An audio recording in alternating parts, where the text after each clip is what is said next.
All right, hey there, guys. It's Colin and Sam here with your July market update. So these are numbers for through the month of June, how the Ames market is doing. So new listings for the through the end of the month of June, we had 77 new listings in June. Total for sale, we're at 90. Pending 66. Year to date, there's been 229 sales. Average sale price 370, and our average days on the market are just under 40. We're seeing the absorption rate. So again, our absorption rate means if there were no new houses that came on the market, how long would it take for the buyers to absorb them, for everything to sell? Historically, we were last couple years we were around a month or less. So it's definitely creeping up. We're at 2 months, and the inventory is creeping up as well, which we'll kind of jump into here in a second. New listing wise. I'll let Sam jump in, but here's our new listing numbers. Yeah, so here's the new listing numbers for the month of June. As you can tell, kind of historically from 2017, 2018, we're kind of right on pace for new listings. You can tell from the beginning of the year till now, even the dog days of last year, we're starting to increase those numbers, which is good. Kind of just get a little more inventory for buyers to look at. Get some more of those contingencies in there and that sort of thing. So, Colin, would you be able to jump over to pendings? Yeah, pendings. So this is kind of interesting as well. We're getting similar numbers in June. 2020 was COVID year. That's why you see almost close to 100 there in 2020. But before that, we're kind of similarly where we're at, which is interesting. We're slowly starting to see more inventory jump on the market, which is nice.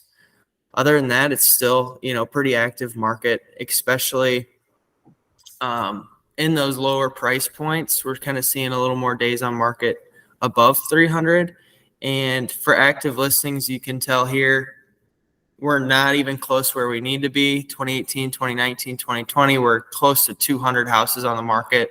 Right now, we're about at 100, just at 90. So we're starting to slowly build that inventory back, but it's going to be a couple year thing, I think, until we get into the numbers we need. I think 2024, don't you think, Colin? We're going to keep building, and then 2025 maybe keep building, depending on what they do with interest rates. Yeah, I think so. So yeah, this is when COVID happened.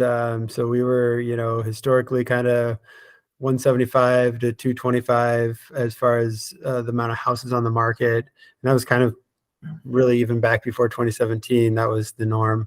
COVID happened, and then boom, numbers drop pretty drastically. And then interest rates, I should have another one here. Interest rates probably is about here that interest rates started to really climb above the 5-6 range. When you say the beginning of this year, yeah, and it's probably going to take about that amount of time to get back up to that. And nationally, that's probably what is going to happen. That's what they're probably shooting for, is get back to a normal market where there's and correct me if I'm wrong, but Sam, the amount of 10 offers with $30,000 over asking, that's just not happening like it was in 2021, 2022, because there was, there was so much less inventory. Would that be accurate?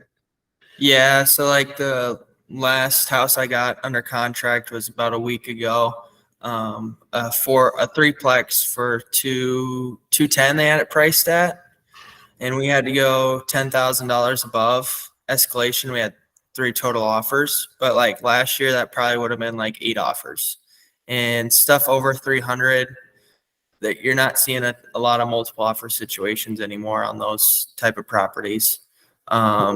Just because there's less buyers that can afford that price, that payment, compared to 200. It seems like all the buyers that were 300, 400 kind of shifted down a tier or two in price range.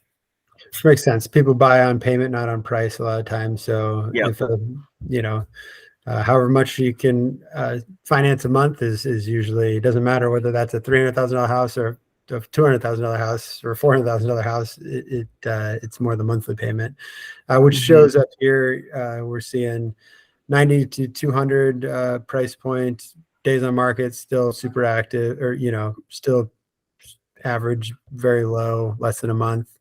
200 to 300 price point, still pretty low, under a month. And then you get over 300,